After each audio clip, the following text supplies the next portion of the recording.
अस्सलाम वालेकुम students, welcome to my YouTube channel. Chapter number 1 the fundamentals of chemistry, lecture number 15। आज के इस लेक्चर में हम मॉलिक्यूल और मॉलिक्यूल के टाइप्स को बड़ी डिटेल के साथ डिस्कस करेंगे। इस चैप्टर के स्टार्टिंग वाले टॉपिक्स में हमने मॉलिक्यूल को डिस्कस किया था, मगर आज के इस लेक्चर में हम मॉलिक्यूल को और उसके टाइप्स को भी डिस्कस करेंगे। तो आइए मिलके स्टार्ट करते हैं। Molecule is a chemical combination of atoms. जो मॉलिक्यूल होता है वो बेसिकली एटम्स की केमिकल कॉम्बिनेशन से बनता है, यानी कि जब एटम्स आपस में केमिकली कंबाइन होते हैं तो वो मॉलिक्यूल बनाते हैं। तो यहाँ पे एक क्वेश्चन है, जो काफ़ी बच्चे होते हैं वो कंफ्यूज हो जाते हैं कि जो एटम्स आपस में जुड़ते हैं वो मॉलिक्यूल बनाते हैं या एटम्स आपस में जुड़ते हैं तो वो एलिमेंट बनाते हैं। तो इस सवाल का जवाब मैं इस वीडियो में दूंगी। बेसिकली क्या होता है कि जो एटम्स होते हैं वो जब आपस में कंबाइन होते हैं तो वो एलिमेंट भी बनाते हैं और वो मॉलिक्यूल भी बनाते हैं। अब सवाल ये है कि वो एलिमेंट किस टाइम बनाते हैं और वो मॉलिक्यूल कब बनाते हैं। जब सेम टाइप ऑफ एटम्स आपस में जुड़ेंगे तो वो एलिमेंट बनाते हैं। टेक एन एग्जाम्पल, जैसे कि hydrogen, helium, neon, argon, lithium, beryllium, nitrogen. ये सारे के सारे क्या है? एलिमेंट है, जो कि हमारे पीरियोडिक टेबल में मौजूद है। वो सारे के सारे क्या है? एलिमेंट है। और मॉलिक्यूल कब बनता है? जब एटम्स आपस में सेम टाइप के कंबाइन होते हैं या different type of atoms combine together to form a molecule. जब सेम टाइप ऑफ एटम्स भी आपस में जुड़ते हैं और डिफरेंट टाइप ऑफ एटम्स भी आपस में जुड़ते हैं तो वो मॉलिक्यूल बनाते हैं। जैसे कि यहाँ पे मैंने एग्जांपल लिखा है H2, यानी कि दो हाइड्रोजन आपस में जुड़ते हैं। ये एक हाइड्रोजन है और ये दूसरी हाइड्रोजन है, यानी कि ये एक एटम है और ये दूसरा एटम है। ये दोनों आपस में जुड़ते हैं तो H2 बनाते हैं और ये क्या होता है? ये होता है मॉलिक्यूल। ये डायटमिक मॉलिक्यूल है। और उसके बाद डिफरेंट टाइप ऑफ एटम्स जब आपस में जुड़ते हैं तो वो भी मॉलिक्यूल बनाते हैं। वो कैसे? जैसे H2O, यानी कि ऑक्सीजन और हाइड्रोजन की कॉम्बिनेशन से वाटर बना है। और जो एलिमेंट होते हैं वो तो हमेशा मोनोएटमिक में ही मिलते हैं, जैसे कि हीलियम है, और जो H2 है यहाँ पे ये तो डायटमिक में है। ठीक है। उसके बाद है second point, molecule is a smallest unit of substance. किसी भी सब्सटेंस का जो स्मॉलेस्ट यूनिट होता है उसे मॉलिक्यूल कहा जाता है। Molecule shows the property of substance. जो मॉलिक्यूल होते हैं वो सब्सटेंस की प्रॉपर्टीज को रिप्रेजेंट करते हैं। मॉलिक्यूल कैन एग्जिस्ट इंडिपेंडेंटली, और जो मॉलिक्यूल होते हैं वो नेचर में इंडिपेंडेंटली भी पाए जाते हैं, यानी कि जो मॉलिक्यूल्स होते हैं वो किसी दूसरे एटम या मॉलिक्यूल पर डिपेंड नहीं करते हैं। अब टाइप्स ऑफ मॉलिक्यूल। जो मॉलिक्यूल होते हैं उनके काफ़ी टाइप्स होते हैं, जैसे कि number 1 monoatomic molecule, number 2 diatomic molecule, number 3 triatomic molecule, number 4 polyatomic molecule, number 5 homoatomic molecule, number 6 heteroatomic molecule. अब हम इन सारे टॉपिक्स को वन बाय वन क्लियर करेंगे।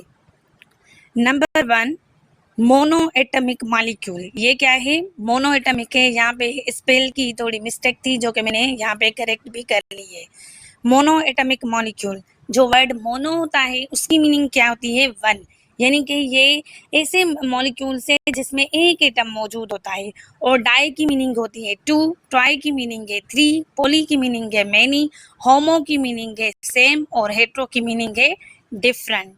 तो वन बाय वन अब हम इनको देखेंगे। Mono atomic molecule, molecule consist of one atom. ऐसे मॉलिक्यूल जिसमें एक एटम मौजूद हो।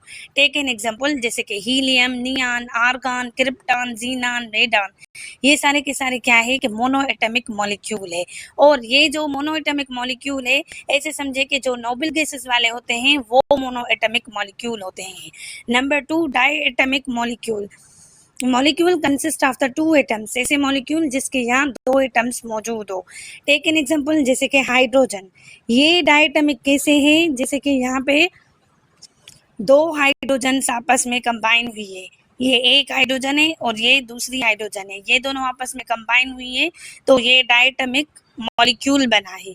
उसके बाद है ऑक्सीजन। इसके यहाँ 2 एटम्स मौजूद है, एक ऑक्सीजन और दूसरी ऑक्सीजन, तो ये भी डायटमिक है जिसको हम O2 से रिप्रेजेंट करते हैं। उसके बाद है क्लोरीन, Cl2। ये भी क्या है, डायटोमिक है। क्यों? क्योंकि ये भी दो क्लोरीन की कॉम्बिनेशन से बना है। Number 3, try atomic molecule. जो वर्ड ट्राई होता है उसकी मीनिंग होती है 3। Molecule consist of the 3 atoms. ऐसे मॉलिक्यूल जिसमें 3 एटम्स मौजूद हो। टेक एन एग्जांपल, जैसे कि H2O। ये क्या है कि 3 एटम्स की कॉम्बिनेशन से बना है, एक ऑक्सीजन है और 2 हाइड्रोजन है। टेक एन अदर एग्जांपल, जैसे कि CO2। इसमें भी क्या है कि एक कार्बन है और 2 ऑक्सीजन है। ये 3 एटम्स की कॉम्बिनेशन से बना है। Number 4, poly atomic molecule. जो वर्ड पोली होता है, poly means many. Molecules consist of the many atoms. ऐसे मॉलिक्यूल जिसमें बहुत सारे एटम्स मौजूद हो। टेक एन एग्जांपल, जैसे कि CH4 मीथेन। इसमें क्या है कि एक कार्बन है और 4 हाइड्रोजन्स मौजूद है। H2SO4 ये भी क्या है कि काफ़ी एटम्स की कॉम्बिनेशन से बना है। सल्फ्यूरिक एसिड, जिसमें 2 हाइड्रोजन है, एक सल्फर है और 4 ऑक्सीजन है। C6H12O6 ये क्या है, ग्लूकोज है। इसमें 6 कार्बन है, 12 हाइड्रोजन है और 6 ऑक्सीजन है। अब है number 5, homo atomic molecule. Molecules consist of the same type of atoms. ऐसे मॉलिक्यूल जो कि सेम एटम की कॉम्बिनेशन से बनते हैं। जो वर्ड होमो होता है उसकी मीनिंग क्या होती है, सेम। टेक एन एग्जांपल, जैसे कि H2 जो कि हमने डायटमिक में भी पढ़ा था। इसमें भी क्या है कि 2 सेम एटम्स है। उसके बाद है O3, ये ओजोन का फार्मूला है। इसमें 3 ऑक्सीजन से। और उसके बाद ये क्या है कि P4 फास्फोरस है, मॉलिक्यूल फास्फोरस मॉलिक्यूल है। और उसके बाद क्या है, S8 सल्फर मॉलिक्यूल है, जिसे हम रोम्बिक सल्फर भी कहते हैं। उसके बाद है last type, heteroatomic molecule. Hetero word की मीनिंग क्या होती है, different. Molecule consist of the different type of atoms. ऐसे मॉलिक्यूल जिसमें डिफरेंट एटम्स मौजूद हो। जैसे कि CO2, इसमें क्या है कि कार्बन और ऑक्सीजन है, यानी कि ये कार्बन डाइऑक्साइड कार्बन और ऑक्सीजन के कॉम्बिनेशन से बना है। H2O ये हाइड्रोजन और ऑक्सीजन के कॉम्बिनेशन से बना है। NH3 ये नाइट्रोजन और हाइड्रोजन के कॉम्बिनेशन से बना है। उसके बाद हमारे बुक में एक सीरीज मौजूद है। एक क्वेश्चन है, identify the cations, anions, free radical, molecular ion and the molecule from the following. ये जो सीरीज है इसमें से हमें cation, anion, free radical, molecular ion और मॉलिक्यूल को फाइंड आउट करना है। तो आइए 1 बाय 1 इसको देखेंगे कि फ्री रेडिकल क्या है, केटाइन, एनाइन, ये सारी चीज़ें क्या है। Identify the cations, anions, free radical, molecular ion and the molecule form. ये जो सीरीज है इसमें से हमें ये सारी चीज़ें फाइंड आउट करनी है। तो सबसे पहले हम क्या करेंगे कि सीरीज बनाएंगे। जैसे कि पहले है केटाइन, तो केटाइन लिखा, एनाइन तो एनाइन लिखा, फ्री रेडिकल, मॉलिक्यूलर आयन तो मॉलिक्यूलर आयन लिखा, मॉलिक्यूल फॉर्म तो मॉलिक्यूल फॉर्म लिखा। ये सीरीज बना ली। अब हम क्या करेंगे कि 1 बाय 1 इसको पुट करेंगे कि केटाइन कौन सा है, एनाइन क्या है, फ्री रेडिकल कौन सा है, मॉलिक्यूलर आयन कौन सा है और मॉलिक्यूल फॉर्म में कौन कौन मौजूद है। तो केटाइन सबसे पहले क्या होता है कि जब कोई एटम्स अपने इलेक्ट्रॉन लॉस करते हैं तो उस पर पॉजिटिव चार्ज आती है और वो पॉजिटिव आयंस बनाते हैं। और जो पॉजिटिव आयंस होते हैं वो केटाइन कहलाते हैं। तो केटाइन क्या होते हैं कि ऐसे आयंस जिस पे पॉजिटिव चार्ज हो। तो इस सीरीज में से हम देखेंगे कि पॉजिटिव चार्ज किस में मौजूद है। तो ये तो नहीं है, ये ऑक्सीजन है, डायटमिक में है। ये इस पे माइनस चार्ज है, ये भी डायटमिक में है, ये भी डायटमिक में है, इस पे माइनस चार्ज है। वाटर तो न्यूट्रल है, Br-, इस पे माइनस चार्ज है। H2 भी नहीं है, ये फ्री रेडिकल है। और ये रहा हमारा केटाइन, ये क्या है, केटाइन है। तो हमने यहाँ पे Na+ लिखा। उसके बाद है एनाइन।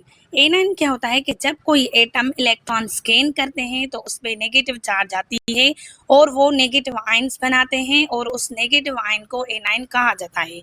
तो अब हम देखेंगे कि ऐसे सब्सटेंस जिसमें नेगेटिव चार्ज मौजूद हो। ये तो O2 है, ये डायटमिक में है, ये क्या है, H- है। तो ये हमारा क्या है, एनाइन है, जो कि मैंने यहाँ पे लिखा है। उसके बाद ये डायटमिक में भी डायटमिक में है, ये भी डायटमिक में है।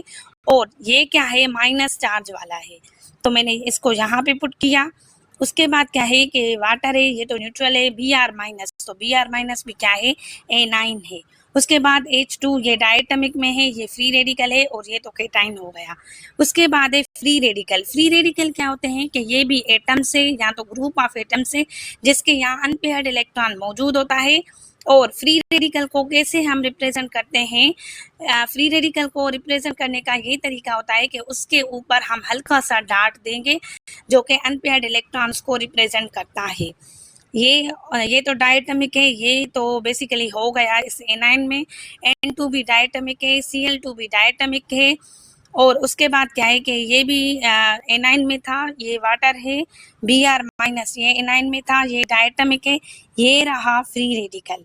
इसका हमें कैसे पता चला? इस डार्ट में से पता चला कि ये फ्री रेडिकल है। और ये जो डार्ट है ये किस चीज़ को रिप्रेजेंट करता है? ये अनपेयर्ड इलेक्ट्रॉन्स को रिप्रेजेंट करता है। मिथाइल रेडिकल है, ठीक है। H3C या इसे CH3 भी लिखा जाता है, ठीक है। उसके बाद क्या है? Molecular ion. मॉलिक्यूलर आयन क्या है कि जब कोई मॉलिक्यूल अपने इलेक्ट्रॉन्स लॉस करते हैं या गेन करते हैं तो उस पर कोई ना कोई चार्ज आती है तो उसे मॉलिक्यूलर आयन कहा जाता है। और जो मॉलिक्यूलर आयन होता है वो भी केटाइन और एनाइन के फॉर्म में मिलता है। तो अब हम देखेंगे कि मॉलिक्यूलर फॉर्म में यहाँ पे कौन मौजूद है। ये तो नहीं है, ये तो हो गया, ये डायटमिक है, ये भी डायटमिक है। ये रहा हमारा मॉलिक्यूलर आयन जो कि मॉलिक्यूल के फॉर्म में मौजूद है। और ये कौन सा मॉलिक्यूलर आयन है? ये पॉली एटमिक है और एनाइन है। एनाइन का हमें कैसे पता चला? क्योंकि इसके यहाँ माइनस चार्ज मौजूद है, इस वजह से। उसके बाद है मॉलिक्यूल फॉर्म। मॉलिक्यूल फॉर्म में कौन है? O2 है। ये क्या है कि डायटमिक मॉलिक्यूल है। उसके बाद ये नाइट्रोजन N2 ये डायटमिक में है। Cl2 ये भी डायटमिक में है। उसके बाद ये रहा वाटर H2O ये भी मॉलिक्यूलर फॉर्म में है। Br तो इसमें था एनाइन में। H2 ये डायटमिक में है। ये क्या है? डायटमिक में है। और ये फ्री रेडिकल में आ गया और ये केटाइन में आ गया। तो ये यहाँ पे जाके ये हमारा आज का लेक्चर मुकम्मल हुआ। एज यूजुअल आपसे एक रिक्वेस्ट करेंगे कि हमारे इस चैनल को आप लाइक करें, सब्सक्राइब करें और बेल आइकन को ज़रूर क्लिक करें ताकि हमारी तमाम वीडियोस की नोटिफिकेशन आपको रिसीव हो सके। Thank you very much. अल्लाह हाफिज़।